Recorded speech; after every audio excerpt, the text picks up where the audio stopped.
Wow. First off, let's go ahead and get this out the way. Welcome everybody who's tuning in, whether you're tuning in from the Flex Network or you're tuning in from the Cowboy Cam page. Make sure you like and subscribe. Make sure you like and share this video. Make sure you like and subscribe to the Flex Network and the Cowboy Cam page. All right, we got that out the way. I didn't do an end of the game video. I wasn't finna stress myself out. To do one. Wasn't happening. Wasn't finna do it. But sorry, my son here playing with his piano. Here, you gotta move over there. Because we gotta talk about this. All right. So yeah, I didn't do an end of the game video. I didn't want to stress myself out. We all knew what we saw. And we got what we had got. Today, the players have come out and started blaming the coaching staff, pointing fingers to the coaching staff, saying that they're not adjusting on the fly. They don't like what they're calling. Basically, all hell has broken loose in Dallas while we're 2-4. And I don't even know how to feel, because when we watch the Dallas Cowboys, we go, there's no way that these guys practice. No way. No way that these guys practice. Impossible. It's funny. Our offense moves better when Dak goes, hurry up. Like, I know Dak's out, but our offense moves better when Dak goes, hurry up, and he's calling the plays. Kellen, I'm not taking shots at you. But Kellen Moore doesn't necessarily know how to run the ball. Kellen Moore doesn't know how to call the right run plays to run the ball. He has no idea how to run Ezekiel Elliott. And maybe that might be why Ezekiel Elliott looks lost on the field sometimes. Because when Bill Callahan was here, Zeke was a monster. Zeke was a monster. We're running the ball like crazy, and Callahan's funny thing, Callahan's in Cleveland, and guess who came and put 300 rushing yards on us? Cleveland came and put 300 rushing yards on us, and so Callahan's gone, and now we don't know how to run Ezekiel Elliott. And so I wanna blame the coaching staff. Like, I want to be like Mike McCarthy. This is your fault, Mike McCarthy. You are to blame. You and this coaching staff is to blame. But then I watched the film, and the film shows me that it's the players. Like on the 80-yard touchdown that we gave up to Christian Kirk, Darryl Worley just simply got beat. And he was supposed to be deep. He was supposed to be in the deep third and got beat. How can I blame the coaching staff when it's you? Like how? How can I blame the coaching staff when it's you? Of course, the players remained anonymous. Of course, the players remained, they didn't want to put their names out there. They don't want to get cut. They don't want to get fired from the Dallas Cowboys. But when I watch the film, I'm looking at the right defensive play call be called. Like, we're simply getting beat by not doing our jobs. And I've played everywhere on the defensive side of the ball. My buddies will tell you, I'm one of the smartest defensive players out here. I can tell you where everybody's supposed to be at on the field while also doing my job. We couldn't contain Kyler Murray because our defensive ends like to peek inside.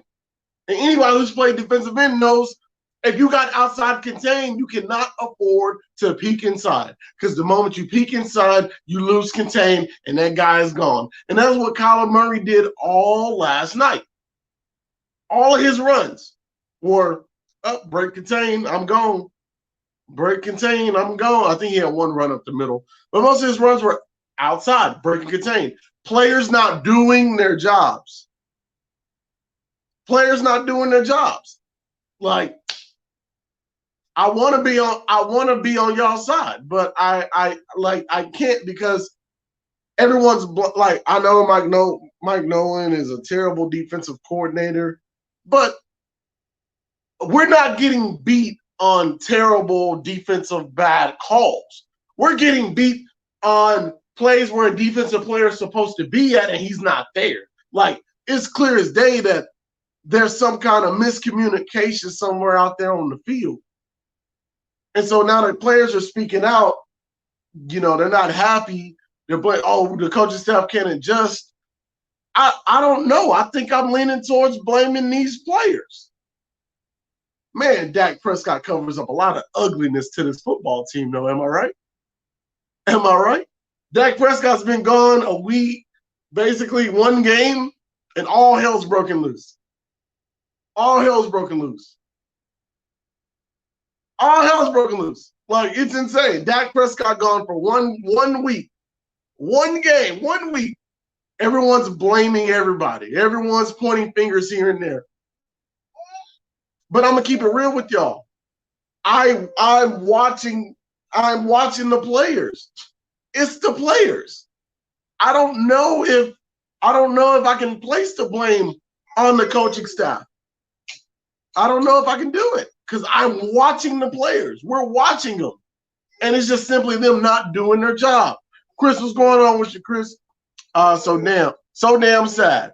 It's just proved what we talked about last Wednesday, how players aren't held accountable and they don't execute what they're supposed to be doing. I'm just disappointed.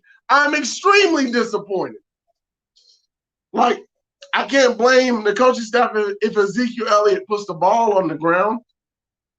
I can't blame the coaching staff when Andy Dalton throws a bad interception, not the one where CeeDee Lamb was pass interference, but the one to Buda Baker. Can't blame them. Can't blame on that. Can't blame the coaching staff when Andy Dalton can't pick up a simple blitz. Now I know we got a bunch of backups in, but there was times where he's at the line of scrimmage and then they're just missing the blitz. They're just missing the blitzing guy. You know, it's really hard for me to put it on the coaching staff, dog.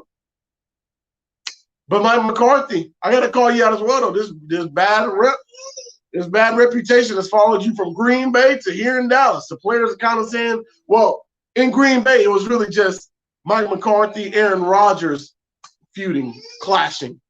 And it was mostly just because Aaron Rodgers was changing Mike McCarthy plays. You know, Aaron Rodgers and Mike McCarthy just didn't see eye to eye. No one else really complained about Mike McCarthy in Green Bay. But coming to Dallas, the players, it's a new coaching staff, and the players are all complaining about the coaching staff, a brand new coaching staff. And I don't know how to feel about that because our previous coaching staff, our previous coaching regime would let the Dallas Cowboys players get away with whatever they wanted to.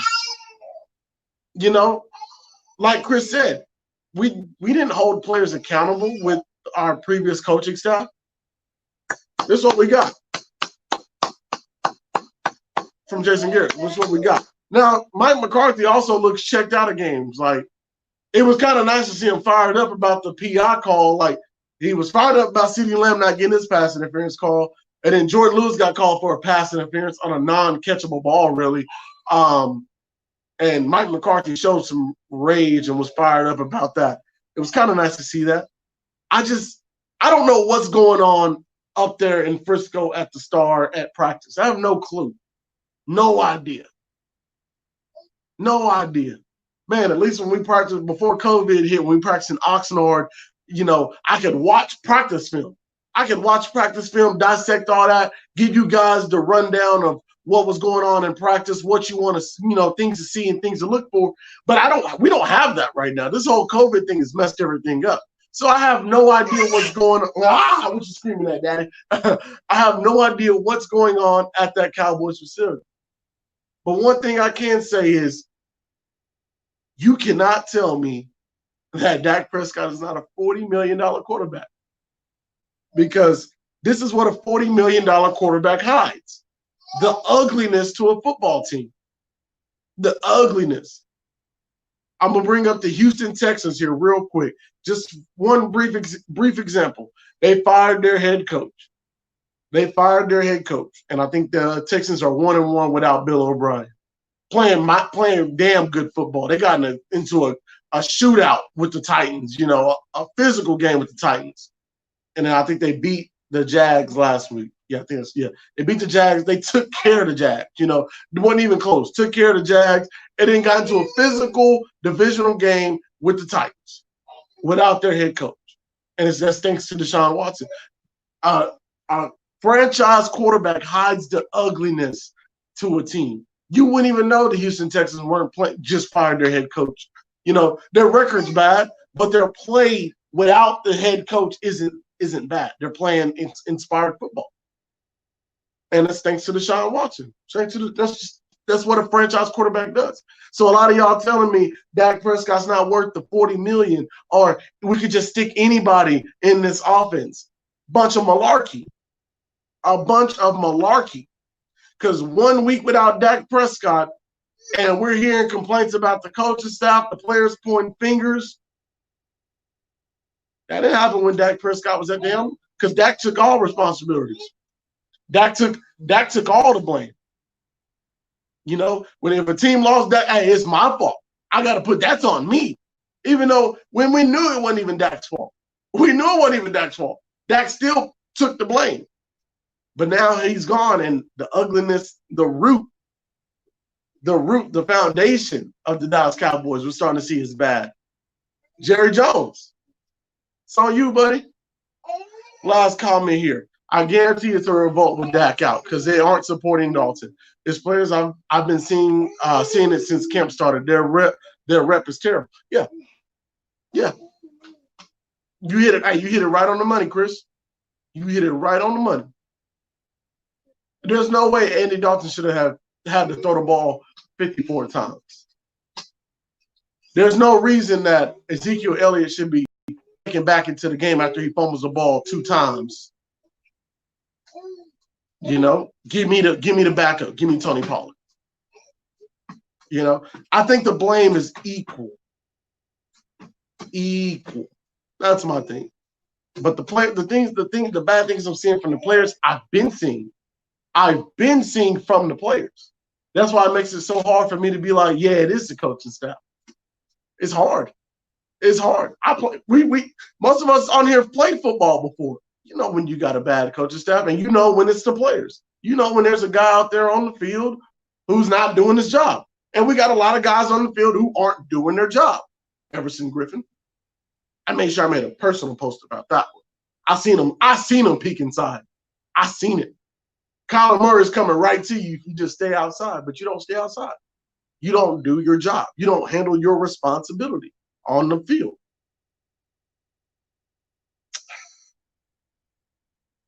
I got to watch film. Hey, Connor McGovern got in the game. Connor McGovern's in the game. So I got to watch film on Connor McGovern. I know we've been waiting to see him, wonder why he hasn't been playing. But he got to play, and I got to watch the film on that. But it's going to get real ugly here in Dallas, people. It's about to get real ugly. And we're still first in the division. You can see the ticker at the bottom going. We're still first in the division. But the Eagles will beat us. The Eagles will beat us. And we put out there on the field what we put out there this week. We lost to a team where the quarterback only completed 9 passes. Kyler Murray went 9 of 23, I think. 9 of 22, 9 of 23. He completed 9 passes, and we lost.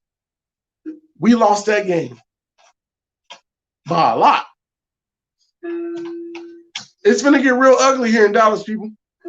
Jerry Jones, all eyes on you, man. Jerry and Steven. What you going to do? What you going to do? How you going to handle this? Because Cowboy fans are sick of it. I'm sick of hearing the same old thing. I'm sick of it. My son's ready to play, y'all. Spend all my time.